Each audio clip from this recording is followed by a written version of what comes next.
So in a few days, August 21st to be exact, we will be getting Peacemaker Season 2.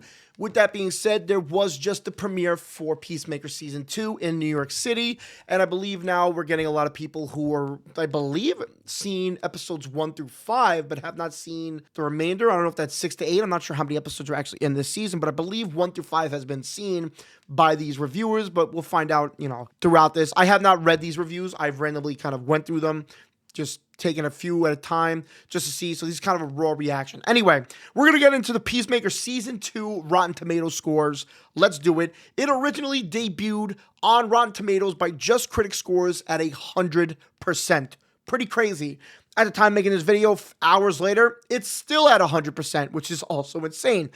Being that it is based off of only 34 reviews, so it's not like a ton of people are reviewing this. I don't know why that is the case, but we have 34. We're going to go through it. So let's do it. Peacemaker Season 2 is just awesome once again. Absurd, kick-ass, bloody, and of course hilarious, while fully cementing itself in the DCU with what is canon from the DCEU.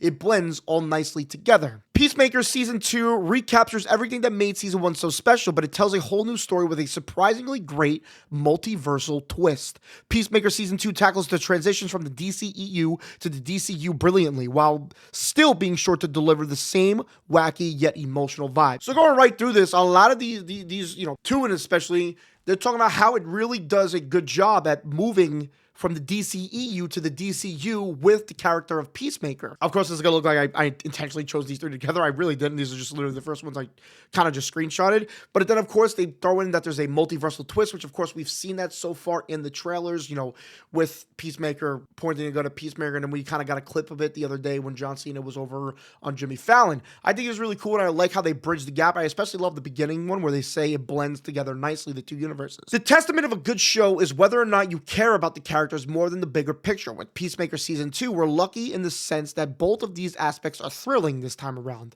Anchored by great work from John Cena, Peacemaker's second season raises its already high bar with a well-judged blend of heart, madness, and an ass-kicking eagle.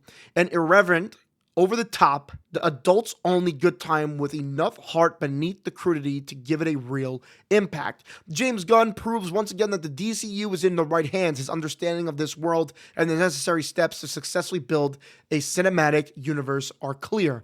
James Gunn continues his assault on pop culture with blistering meta jokes, lovable misfits, buckets of blood, a scene-stealing Tim Meadows, and a perfect mix of irreverent humor and heartfelt characters that will have any Gunn mess just begging for more. Gunn's music choice remains impeccable. On Peacemaker, he chooses much deeper cuts than the Guardians of the Galaxy, including many wonderful discoveries by Foxy Shazam. So every check warrants using the Shazam app to identify. Now, again, this is becoming a little weird. I mean, I did not the last three, the back to back are talking about Gunman, and then I'm going to go into this one. Gun Superman was fantastic, and he did an excellent job of understanding the core of the Man of Steel. But Peacemaker Season 2 shows that he truly has a gift for creating superhero stories centering around broken characters. So these are all kind of talking about this, and we're going to go more into James Gunn in that. But it is interesting that people are really pointing out the talent James Gunn has for superhero movies. They bring up Superman, they bring up John Cena's Peacemaker, and it makes it really kind of seem like, even though this is a comedy, even though this is going to be transferring the DCEU into the DCU, maybe, even all these factors, there's still this deeper meaning with Peacemaker, and of course being a lesser known character, of course being a broken character, and of course him talking about the music is always so great to hear, because with a James Gunn film, you're going to get some good music. James Gunn remains true to form in a bonkers second season of Peacemaker that doubles down on the carnage, raunchy shenanigans, and a struggling hero's desperate search for belonging. John Cena's tremendous here in a multifaceted performance.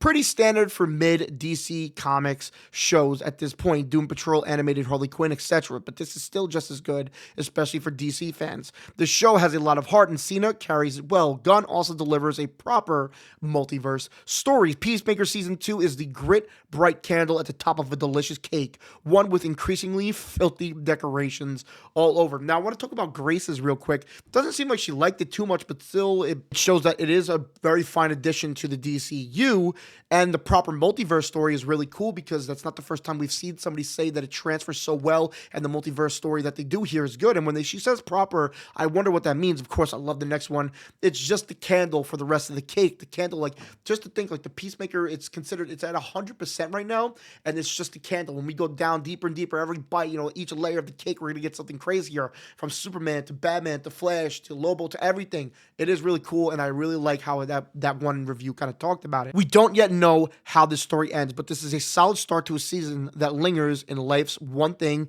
after another difficulty. Season 2 is more character-driven, more brutal, and more heartfelt than the first. I'm loving these reviews, man. I mean, I have nothing bad to say so far. Nothing. Of course, it's at 100%. What can you really not like about it? Everyone's saying it's so good. The fight scenes are still inventive while everyone works with a far modest budget than Gunn gets in the movies, and the cast still has a good chemistry, but there's definitely a tone shift. What does that mean? It all works well enough to prove that Gunn is capable of operating within somewhat different tones, even within the same universe, and no matter what the angle, he's prioritizing comic book fun, a true relief. Strong performances and the occasional spark of creative energy aren't enough to make the second season of Peacemaker feel more or less like an unfortunate exercise of universe expansion with characters that could be used better in other adventures. Now, this guy ranks it as a C+, but for some reason it's not rotten, keeping Peacemaker at 100%. What is considered a C+? If it was a C, would that become rotten? I mean, that review kind of shit on it, kind of the first one, but everything before that too, they have less of a budget that makes it still good, especially with the fights.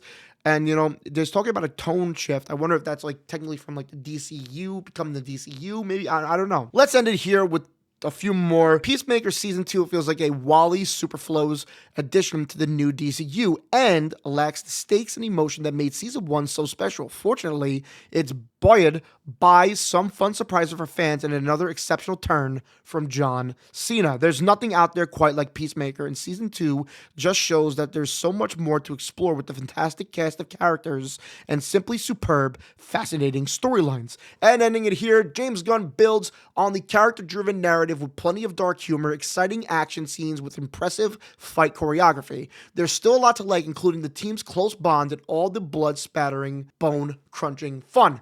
Now, some reviews seem to like it a little more than others, but a majority, of course, they're all good. I mean, there's more reviews that I didn't cover that you could check out and see what people are saying. But overall, I mean, I'm super excited for this. I absolutely loved Peacemaker Season 1, and I'm super excited for Peacemaker Season 2. Granted, I am a huge John Cena fan. Having a bit of a wrestling background and all that, always not like wrestling, but I ain't wrestling, but watching wrestling all the time, I always have this love for John Cena. And, the Peacemaker Season 1, I thought was really special. And, the fact that it's like a multiverse story, and, it's kind of starting with Peacemaker Season 2, the DCU, and spoiler alert for Superman, of course, at this point you probably know, though, Peacemaker did make a cameo in it talking about Superman, so it's already kind of a thing that he's there. And of course, James Gunn keeps teasing like certain, teases and fun things, surprises, and how they kind of take place right after each other. I'm super excited for this, and the reviews are only getting me more excited. I think, it's R-rated, of course, so, man, I'm super excited for Peacemaker Season 2. I loved the character, and all the way back from the Suicide Squad, whatever it was at that time. I loved him, and then going into Peacemaker Season 1 and now Peacemaker Season 2, I think it just gets better every time with him. But let me know what you think of Peacemaker Season 1. Let me know if you saw it. Let me know what your hopes are for Peacemaker Season 2. Let me know all that down below. Thanks for watching.